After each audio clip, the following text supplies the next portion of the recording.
Hello everyone, it's Evan from Nerds Delta, otherwise known as Grandpa Dreadnought, and today I will be reviewing the Walking Dead All-Out War miniatures game.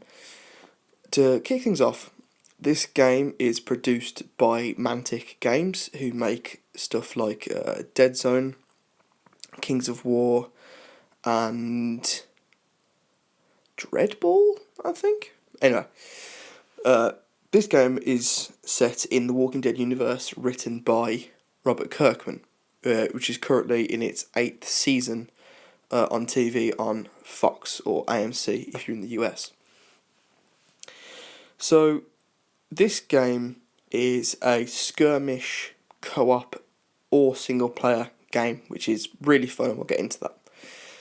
The initial game takes place halfway through the Walking Dead comic book series. Kicks off at issue 100 and then runs, I think it's for another 50 issues. This is where the series is at now. Season 8 takes place at the start of All Out War, which is Rick's group of survivors at the Alexandria safe zone, Maggie's group of survivors at Hilltop, and King Ezekiel's group, the Kingdom, uniting together to fight Negan's band of survivors called the Saviours. I won't go into the Walking Dead backstory and history and lore. There's plenty of other channels and other pages that have done that. This is purely for the game and just to give a little bit of context to the show and comic book series. This game is all about objectives. So unlike Warhammer 40k and 30k, where you can just play battles to kind of, test your armies, kill each other, kill point victories kind of stuff, this game is purely focused on objectives. You can run just kill each other missions, but it would remove a lot from the game. The reason it uses objectives and stuff so heavily is because it's to show that this is post-apocalyptic survival. People need medicine or food or water, weapons, ammo, that kind of stuff. So the game is on a relatively small playing field, 4x4, if that. The game box comes with a mat with two sides, so you can use it to flip it over as like your own game mat.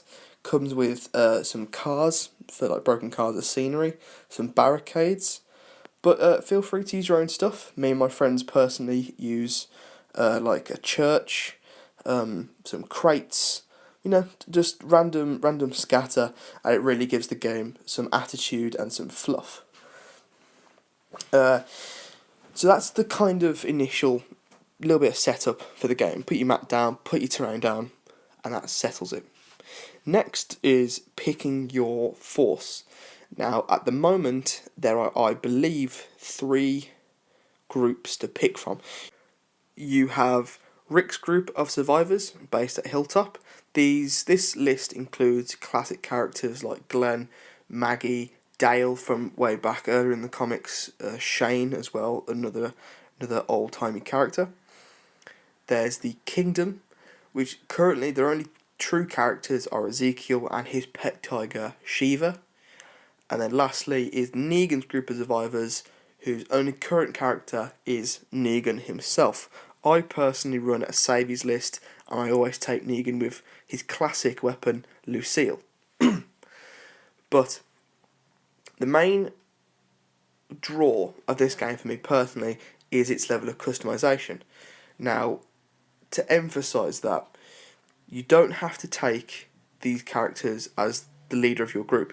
Each group needs a leader. Every list you take must have a leader. It can be in any of the slots. So there's Marksman, your classic shooter type character.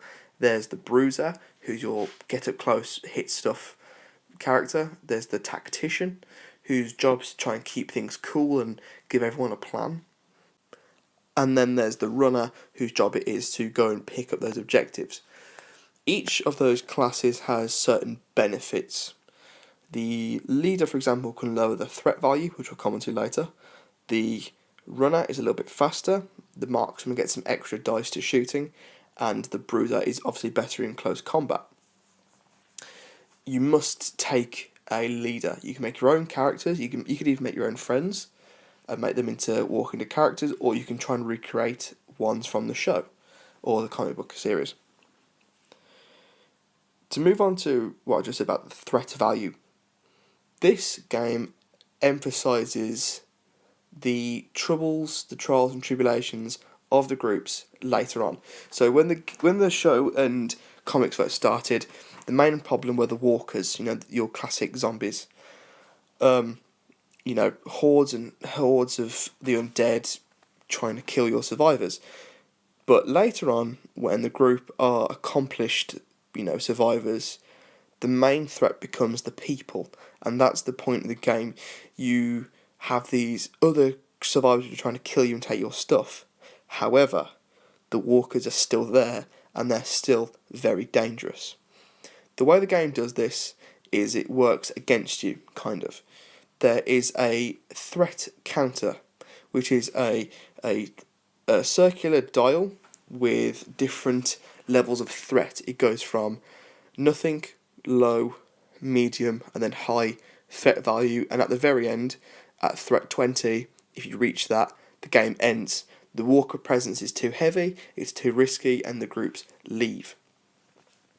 This threat value can go up through causing mayhem, which you'll do if you fire loud weapons or an explosion goes off or something. Random cards can create more mayhem, which we'll go into in a minute, and stuff like that. The tactician can lower the threat value by 1 if they use their ability. They can do this each turn, and that's there to try and keep things cool. Make those objective grabs easier and avoid getting ambushed by walkers. The walkers by themselves, as in one walker attacking someone, isn't really a threat. There's only 1 red dice, which we'll get into in a bit. It's nothing. 2 walkers is 3 red dice, and then 3 walkers, I think, is 5, and this goes up and up and up. So the higher amount of walkers is more dangerous, and that's what you got to look out for, being swarmed by these zombies. The cards are there to create the randomness in the world. You can't control everything, and that's the point. The game is working against you, and these cards do that. It can be a car alarm goes off, creating mayhem and attracting the walkers to that point on the map. It can be a herd rolls through, make more walkers appear on the board, that kind of stuff. Now it's time to go through the types of dice. There's only 3 types. Red dice, white dice, and blue dice. The red dice are your kind of, I don't want to say worst dice, but they are, Red dice is to show that your character isn't very proficient in what they're using it for, be it attack, defense, or their shoot value. Those are the only 3 values you have. Next is white, to show your character has some use or training in that field, and they're not amazing, but they're pretty capable. And then lastly is blue dice. Blue dice is to show your character is well versed in this topic, shooting, attacking in close combat, or defense. This game is extremely customizable, and that shows not only in the character customization of your creating your characters, but also in the list of equipment you get. An expansion came out which was for the governor, which is an old villain, and his Woodbury militia. That was his force of survivors. These guys brought so much stuff to the game. Extra weapons, extra mods for your weapons, extra armor pieces, close combat weapons, more like medical items to take, mounts even, synthetic limbs, like false arms and legs, which are amazingly common in The Walking Dead. But I digress. This game is fantastic, and I would give it a solid 8 out of 10, just for being a very fun game and fairly easy to learn.